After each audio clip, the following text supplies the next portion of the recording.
ăn gồm trong tóc xài là thế nào chị nè. So bỏ à lép trong này mà nhà nữa. Mà so. À lép trong nó tụi nó mà lo sư cho cái đồ tụi nó. Tụi chị khơi tụi nó rồi. Ô, tổ đi. Tổ đi. Tổ đi. Tổ đi. Tôi phải lo tầm nó. Nó tay rồi. Mà tụi nó ơi nó pin nó rồi. Nó thì tiền. Tụi chú chơi tụi nó nó rồi. Có chỗ này kia thôi tụi con nó nói nhá.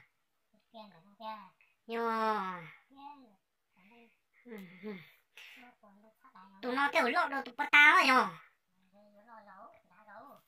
Nó lo thì tiền rồi, cái sai rồi. Nó chỉ lo liền hả? Tụi tí tụi. Nó khơi tụi nó khơi tụi nó to tỏng nó hả? Lo thì tiền rồi. Tiền. Tưởng bùa thì rung non hơn.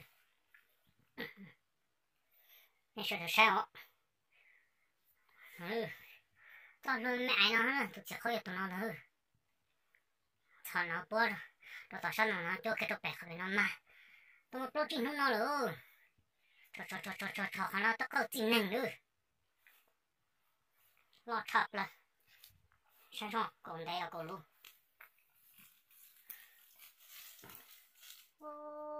Còn này cơ. Còn thấy cô rung cơ. Như thế. Nhà này chết tôi. Cô phải tụi này. Tụi lo thằng nó yếu với tao nha. Chưa tụi ép lo phi hả? Lo thằng nó à.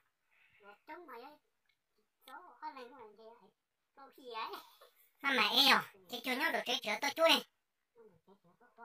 Mà. Thế là được rồi này kia không? Sao bỏ cho luôn lên nó theo? Nghĩ là sáng tối ấy trong bố luôn nó thì tôi nữa.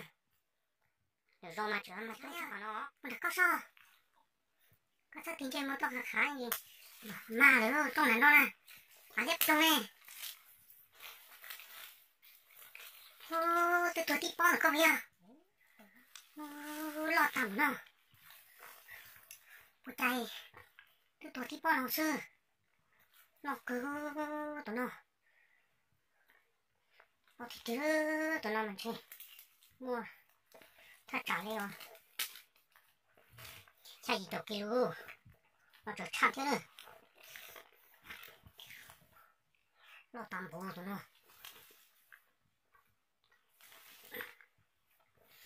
Cái rồi nó còn mà kia nó cho vô số nó. Xong rồi tụi chị khâu nữa. Tụi chị khâu cho tụi nó.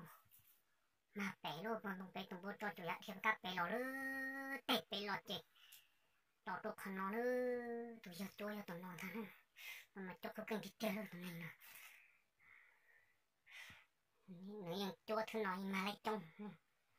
Lo nó. Nên thì bởi vô trong cái này vô chị ơi. Nhưng mà chỉ là mua nữa. Tụi chú là tụi nó kia nữa tụi nó. Ôi mình bột tí to mà nha. Tí to chị có office ha. Trời ơi một số tỏ tê tỏ sẽ bấm mà thế nữa tê rồi. Mà này nào mà ham mà thế hả? Bật tê chỉ lo tê tiêu. Cứ tiêu. Ta có phía trong hai rồng hai chốt tôi một cả. Sao đấy ta mà nó. Nên chứ sẽ này bẩn nhỉ. Nó có cái tiền.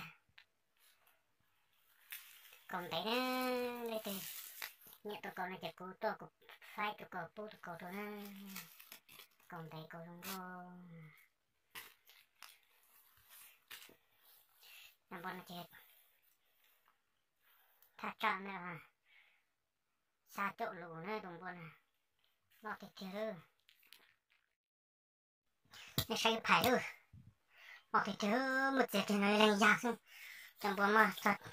Xa chỗ gì chỗ kia luôn. Sao tụi tụi con phải lại. Chơi còn rung hù hù hả. Chơi lấy cóc xa. Chơi lấy con danh mà chơi sao tôi đặt thấy rung không. Nhớ rồi. Tôi lên non mà. Ôi lại cái kia.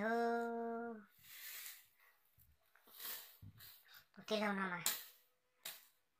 sao cho khâu sao nè cái kia sao bỏ cho bữa nó chỉ hiểu nè cái này hiểu trên thân này phải nè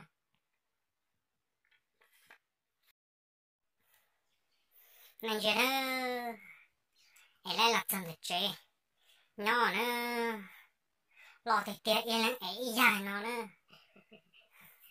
lo dài nè chị o lần thế vậy yên lặng o phi nè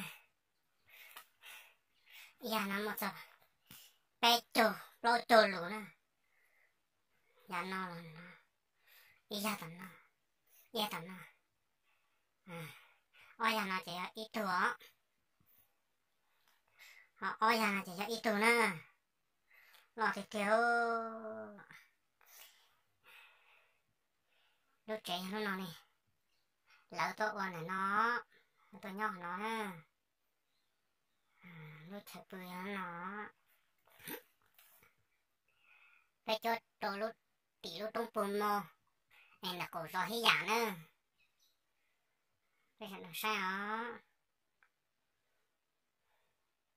nghe nó mà đã thì kiểu cứ tìm mong ở đây tìa chỉ mình nha mong ở chỉ nhỉ tôi giỏi hàng giống đi nó thế chị nè nó thơ được tiệt sao là chỉ mình nó là con nhỉ nó đi tự bỏ chỉ nhỉ thế chỉ thơ nè bây giờ tin mình nhau gì chờ thầu bọ thế thầu ấy là cho bơ rồi nó sẽ ra họ cho cái nó cái hồ chỉ muốn lấy cái nó một trái đó dùng để cái chế là sử dụng để tê ta la ít đây mới ít lù sẽ chỉ nó ta đi là cái dòng xe liền đó thế gì mà khó phanh tuôn của nó thì sao bỏ lên nó sẽ tê cho cứ tê cho phong dư cái bỏ nó chỉ họ tuôn cái đây cái nhà chỉ họ cổng để tôi muốn giò thế tôi mà chua nè